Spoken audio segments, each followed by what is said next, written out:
श्वेता झा और आप देख रहे हैं गुड न्यूज टुडे। जीवन की गुत्थी कहते हैं बड़ी अजीब होती है। जिंदगी के उतार चढ़ाव में उसकी सफलता असफलता कर्म और किस्मत का खेल माना जाता है। लेकिन कई बार आपके मन में सवाल उठते हैं कि किस्मत तो अमूमन जन्म से ही तय हो जाती है। बड़े राजघराने में जन्म लेने वाले और गरीब की झोपड़ी में पैदा होने वाले की किस्मत तो जन्म से ही तय हो जाती है। फिर सवाल यह है कि इसमें कर्म का रोल क्या है। दरअसल कुछ इंसान ऐसे होते हैं कि साधारण घर में जन्म लेने के बाद भी कामयाबी और शोहरत की बुलंदी छू लेते हैं। वैसे ही एक नायाब शख्स हैं जगत गुरु राम भद्राचार्य। इनकी जिंदगी अपने आप में एक पहेली है। 2 महीने की उम्र में आंखों की रोशनी गंवा देने वाले राम भद्राचार्य आज लाखों लोगों का ज्ञान चक्षु बने हुए हैं।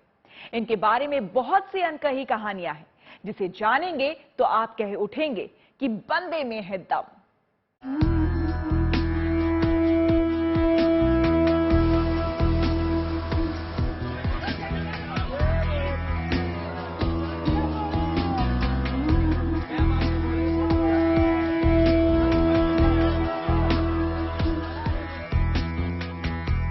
जीवन के गूढ़ रहस्यों को सुलझाने में इंसान अनादिकाल से ही लगा हुआ है, लेकिन विज्ञान के इस आधुनिक दौर में भी कुछ चीजें, कुछ घटनाएं हमारे लिए अनसुलझी पहेली बनी हुई हैं।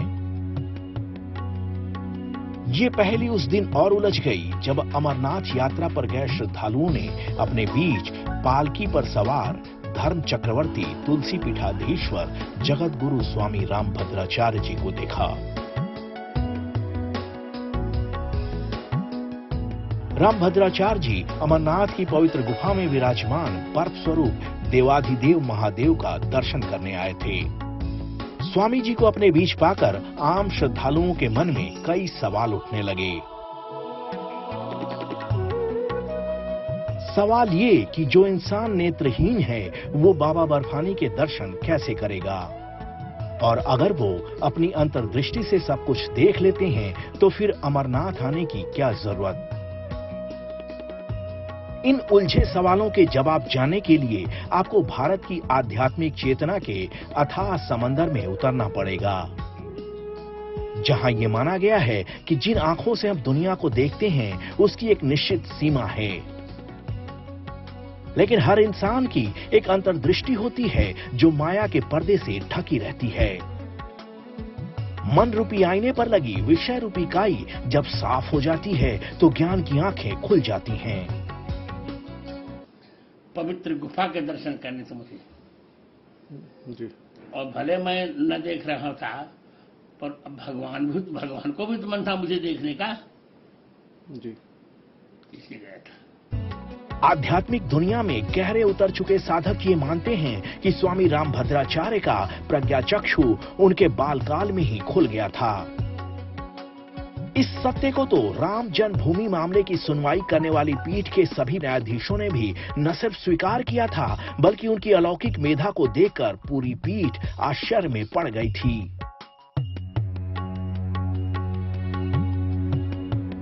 दरअसल अदालत में गवाह के तौर पर संविधान पीठ के सामने पेश हुए स्वामी जी से न्यायाधीशों ने भगवान राम के जन्म स्थान के बारे में वैदिक और शास्त्रीय प्रमाण मांगे।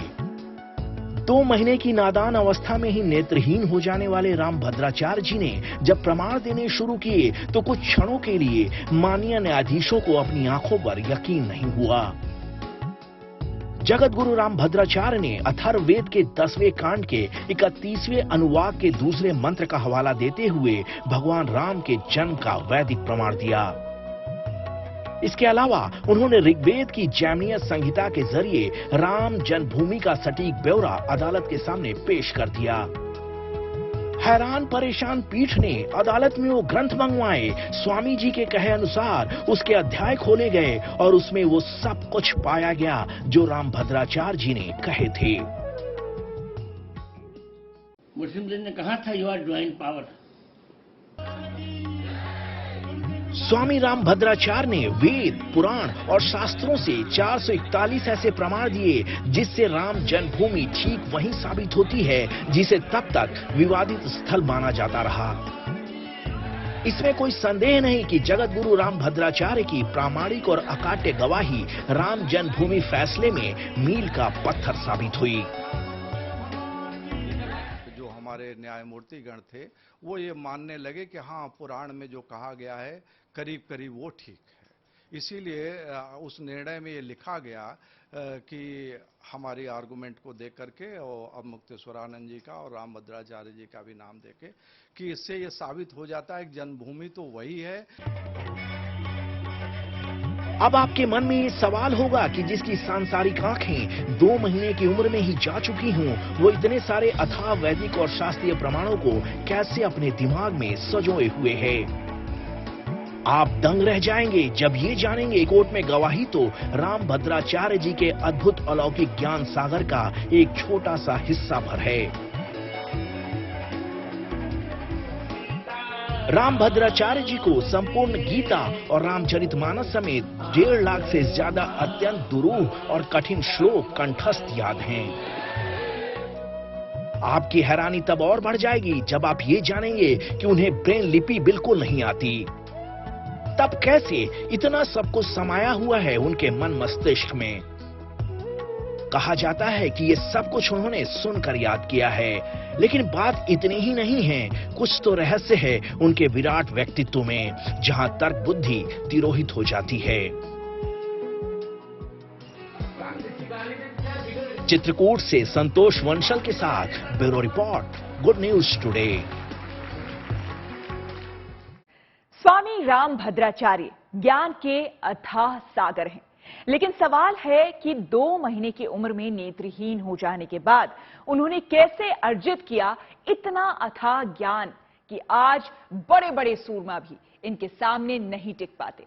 इस सवाल के जवाब में आप कई तरह का वैज्ञानिक तर्क दे सकते हैं, लेकिन सोच के रास्ते में कई मोड़ ऐसे भी आते हैं जहां तर्क की सीमा समाप्त हो जाती है। खुद रामभद्राचार्य अपनी ज्ञान गंगा का सारा श्रेय परमात्मा को देते हैं।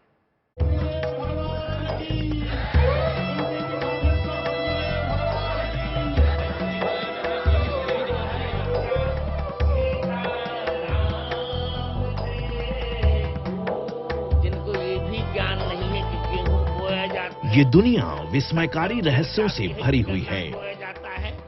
जगत गुरु रामभद्राचार्य का पूरा जीवन भी स्वयं में एक अत्यंत गूढ़ रहस्य है। मन को स्थिर और चेतना को जागृत कर जब आप उनके लौकिक जीवन के पन्नों को पलटेंगे तो आपके मन में अनायास ही कई अलौकिक सवाल उठने लगेंगे। सवाल ये कि जो इंसान 2 महीने की उम्र में ही नेत्रहीन हो गया, उसके मन में ज्ञान का इतना अथाह सागर कैसे भरा हुआ है। सवाल ये कि जिस गीता को पूरी जिंदगी पढ़ने के बाद भी आम इंसान 20 से 25 श्लोक ठीक से याद नहीं कर पाता, उस गीता के 700 श्लोक उन्होंने कैसे कंठस्थ कर लिए। सवाल ये कि रामचरितमानस की 9288 चौपाइयां, 1172 दोहे, 47 श्लोक और 208 छंद उन्होंने कैसे याद कर लिए। सवाल ये भी कि ब्रेन लिपि की शिक्षा हासिल किए बगैर कैसे वो 4 वेद, 18 पुराण, 109 उपनिषद और 6 शास्त्रों की सप्रसंग व्याख्या कर देते हैं।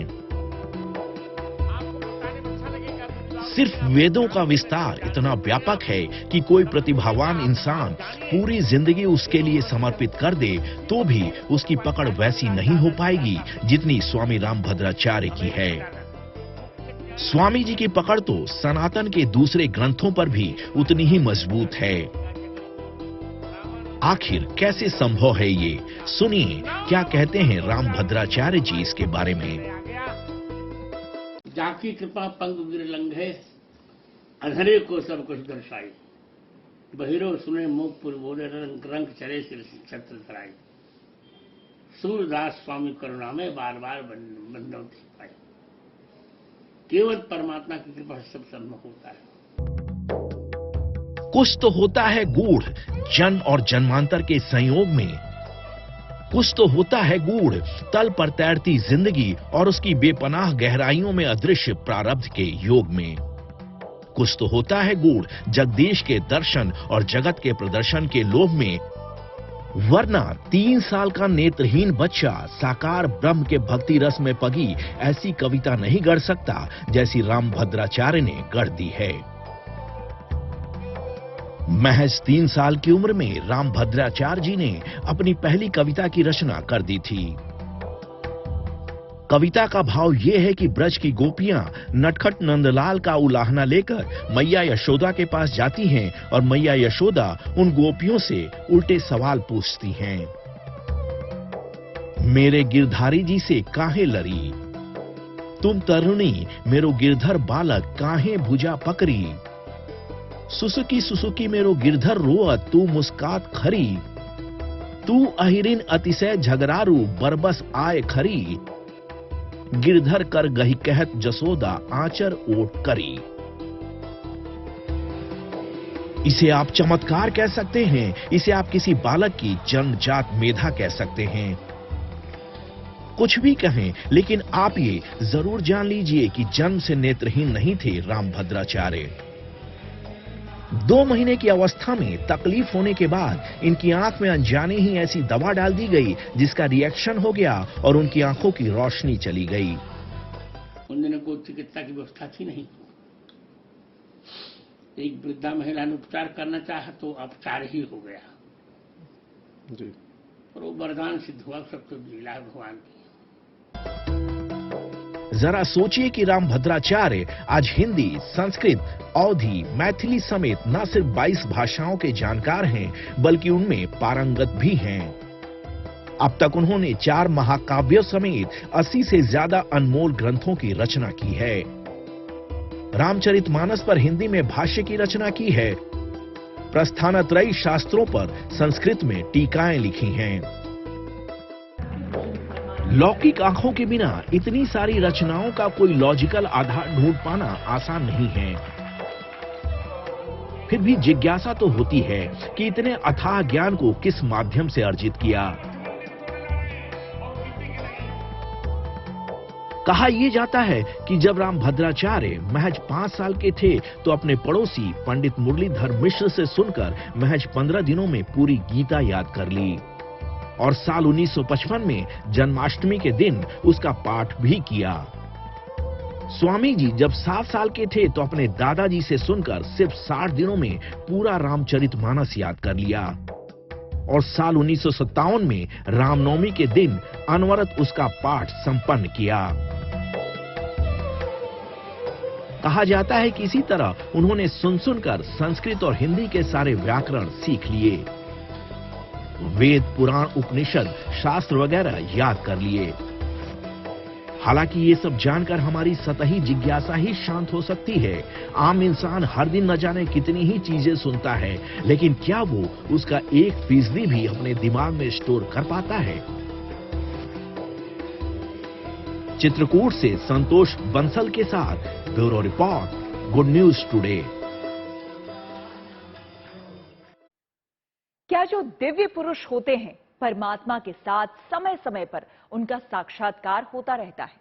स्वामी रामभद्राचार्य की जिंदगी में कुछ ऐसा अलौकिक घटा, ऐसी घटनाएं हुई जिन्हें सुनकर थोड़ी देर के लिए आप सन्न रह जाएंगे।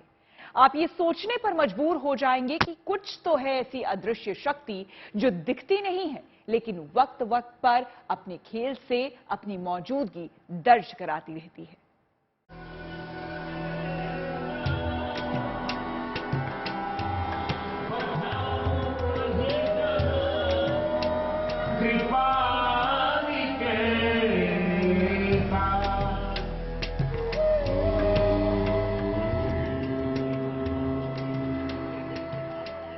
जगत गुरु रामभद्राचार्य का जीवन अद्भुत, अलौकिक, अचिंत्य, अज्ञेय रहस्यों से भरा हुआ है।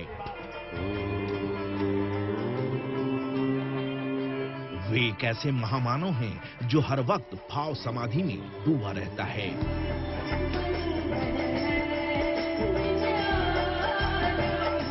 रामभद्राचार्य को जानने समझने वाले संत महात्मा ये कहते हैं कि बाहरी दुनिया से ज्यादा वो अंतरतम की दुनिया में समाये रहते हैं।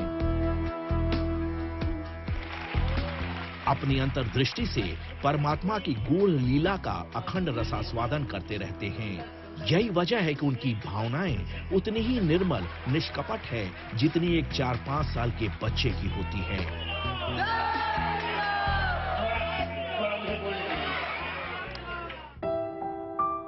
इसी साल जनवरी में जब रामानंद सागर के रामायण सीरियल में राम का यादगार किरदार निभाने वाले अरुण गोविल उनसे मिलने गए तो स्वामी रामभद्राचार्य उन्हें गले लगाकर फूट फूट कर रोने लगे। रामायण के राम और इस युग के राम के सबसे बड़े साधक आराधक का ये बेमिसाल प्रेम मिलन देखने वालों के मन को भी भक्ति भाव से भर गया।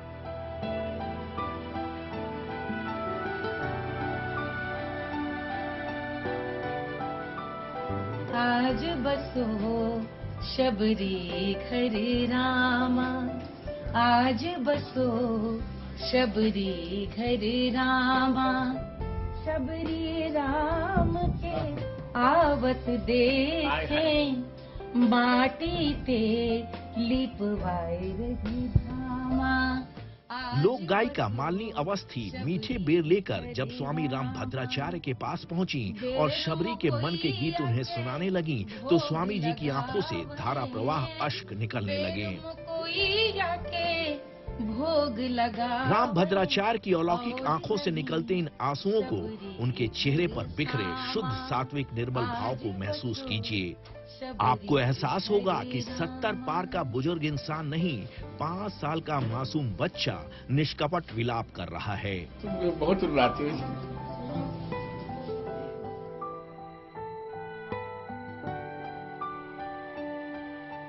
दरअसल सांसारिक दृष्टि से स्वामी रामभद्राचार्य की आप जो लीलाएं देख रहे हैं उसके पीछे आत्मा परमात्मा के दिव्य अलौकिक रिश्ते के नित्य रास रंग की सूक्ष्म भूमिका है, जिसे समझने के लिए आपको अपने मन की गति को पकड़ना पड़ेगा।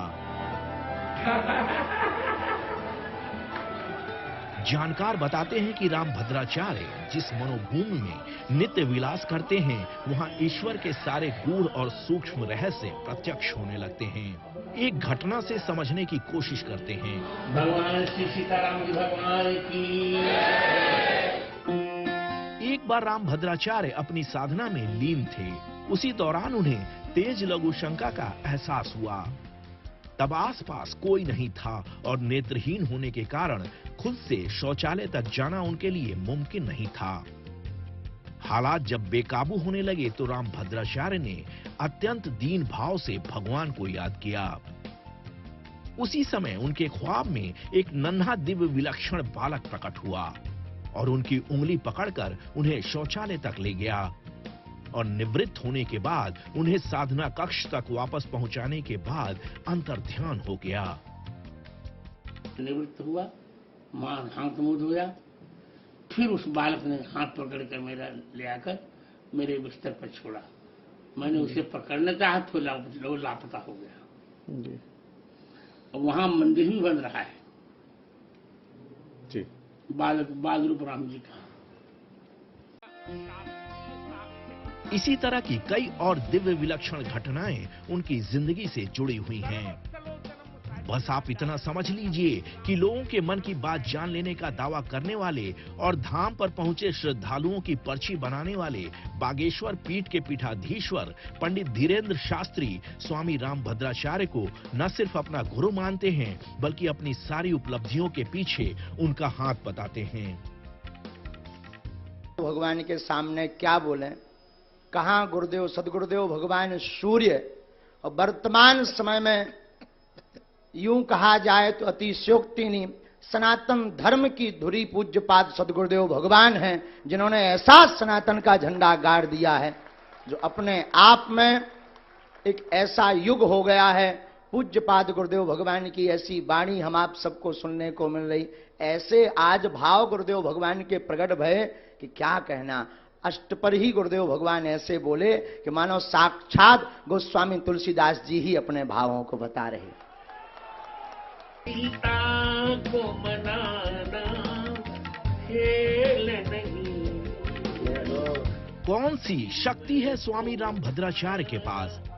कहां से मिली है वो यादाश्त जिसके दम पर वो सिर्फ सुनकर अत्यंत दुरूह ग्रंथों के गूढ़ श्लोकों को याद कर लेते हैं और फिर कभी नहीं भूलते। क्या इसके पीछे पुनर्जन्म या प्रारब्ध कर्म का कोई खेल है? ये तमाम सवाल हैं जो आपके मन को कुरेद सकते हैं। स्थूल दिमाग से भी सोचें तो एक नेत्रहीन इंसान की इतनी दिव्य उपलब्धियां कौतूहल तो पैदा करती ही हैं। चित्रकूट से संतोष बंसल के साथ bureau report, good news today.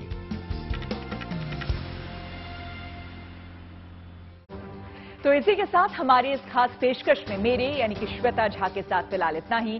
देश दुनिया की तमाम पॉजिटिव खबरों के लिए आप देखते रहिए गुड न्यूज टुडे।